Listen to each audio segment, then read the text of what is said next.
Hey everybody, Hugh Kellenberger here. It's Andy Graham. It's Dustin Dopirak hanging out in the second row. Chilling. Chill out, dude. Dustin's gonna get a good night's sleep tonight. Hope not. No, We're not gonna get out of here until like 10. Who are you kidding? but a good night's sleep.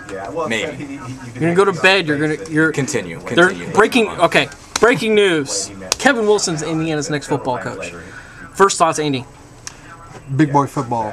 That was he stood up there. He's 49 years old. He's a man. He's been around the block. But the thing that really impressed me too, I think, there was stronger sort of a symbiotic Indiana connection than a lot of people might have guessed from what was apparent on paper. Jane Hepner led his family in and sat next to Bill Mallory there in the front row. Wilson made reference to it. Glass made reference. Fred Glass, the athletic director, made reference to it. Here's somebody that seems like a fit for Indiana, but also knows big boy football, and that's maybe the combination that Indiana fans have wanted to see. He really sold the Bill Mallory connections. He really, and by extension, Randy Walker's name was also used, liberally, 100 times, which was a subtle reference, not so subtle reference to Terry Hepner. He wasn't going to try to use Terry Hepner to strengthen his own resume, but he was willing to use Randy Walker, and by extension, Terry Hepner. Yeah, but Jane Hepner told me that his two boys, wanted to go down and touch the rock. Mm-hmm. So you've already got that kind of foundational knowledge going on in between the family and their new surroundings. Mm-hmm. There was a lot of invocation that I think a lot of people were surprised about. I mean, even Fred kind of. I don't think it's necessarily an admission, but we asked him, okay, how did he even come about? When did you even find out about this guy? And he was pretty much entirely a Chuck Ninus creation. Yeah. Right. He wasn't a guy that was on Fred's short list before he started kind of looking into this process. Before he started thinking, it was on his list before Lynch was fired, right, but not before he contacted Chuck Ninus. Right, and he made it clear that the contingency planning, as the phrase he uses, a contingency plan. Yeah. When did he start actually, reaching, when did he start the process? And obviously it was well before November 28th. So. Yeah, let's be real. That 83 points started that job search. Yeah. That's You don't get a job search completed in 8 days unless you had already were well down the path. I'm willing to grant him the benefit of the doubt that he had not actually fired him in his mind. That he had not finalized the decision. I will grant him the contingency plan. I think the fact that they won the last game and it was Purdue says that the decision. I think if they would have beat Penn State, they would have got kept. Maybe it was made after Penn State. You're right. Maybe it was made after Penn State, but that decision was made going into Purdue. I think so. And it was interesting. Fred talked a lot about the process, actually more than I thought he might, and he talked specifically about this past week, or the 9-day interval between Lynch's dismissal and then the announcement of Wilson as the head coach. And it was interesting. Fred talked about hiring the right guy was more important than hiring a guy fast, but if you could do both, that obviously was desirable. And he said that he said that Wilson has it in terms of what you look. He said I've made a lot of high-profile hirings.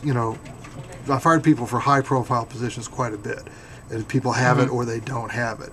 And he obviously was enamored of Wilson right away. He said it before, when on the drive to Wilson's house in Norman. He was already feeling that way. When Wilson dropped him off at the airport and they got on the plane, he turned to Scott Dolson and said, "This is our guy." So clearly Fred's mind got made up quickly. Yeah. No, I talked to Dolson, and it just sounded like literally they got on the plane after they met him the first time, and it was like giddy little kids. They were like, "Oh my god, oh my god, oh my god, we got our guy." So I don't, is this the right hire from Indiana? It's a tough call, but if anything, they sold.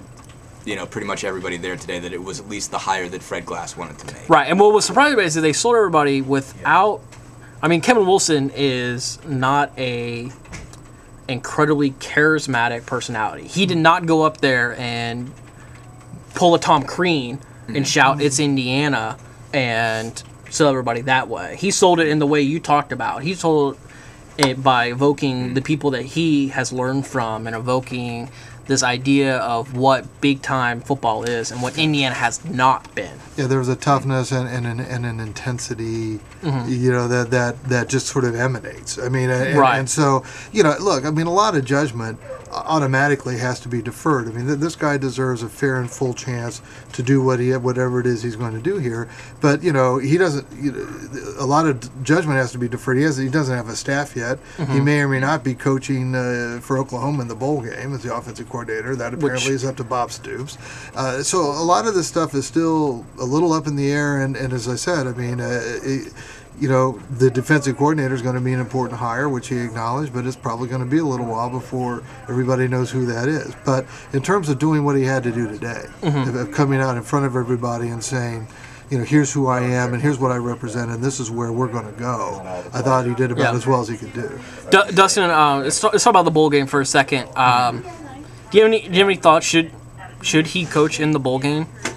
I don't think it really.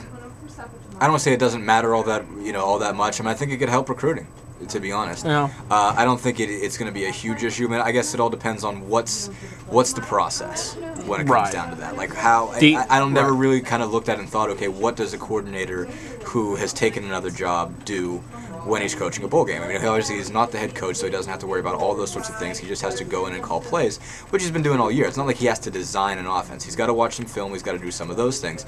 But obviously these kids here are going to be off campus by the time they go down to Arizona. And he said he was going to be here, right. While they were here, one way or another, and help set up the workouts and everything that needs to be happening.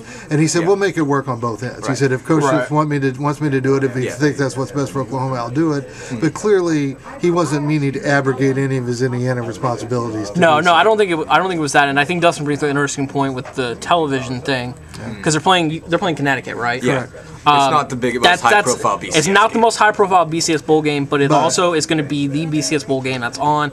So football fans, after the Rose Bowl. right? So football fans are going to be watching that game, and in a non-attractive game, they're going to be looking for story angles. So perhaps Indiana gets more network publicity than it has received in a long time. Shoot the face. Here's Kevin Wilson, just by head coach of Indiana. Right. Four shots of Wilson calling plays. Maybe it's worth it for Indiana.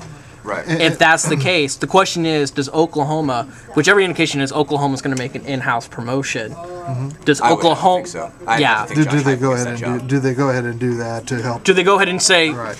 Well, if you're not going to bring in a new guy, why don't you just go ahead? Today's your day. Let's start this. Right. It's interesting that Indiana obviously was very deferential as well in terms of not forcing the issue while he still had the Nebraska game to coach, the Big 12 championship. So clearly Indiana, I thought, was respectful in that sense, while they were still trying to be aggressive and to sign him up. And what do you guys think of his line about, well, Nebraska's not on the regular season schedule for a couple of years, but we might see them if they're good enough to make the championship. I think you have to say that. That was a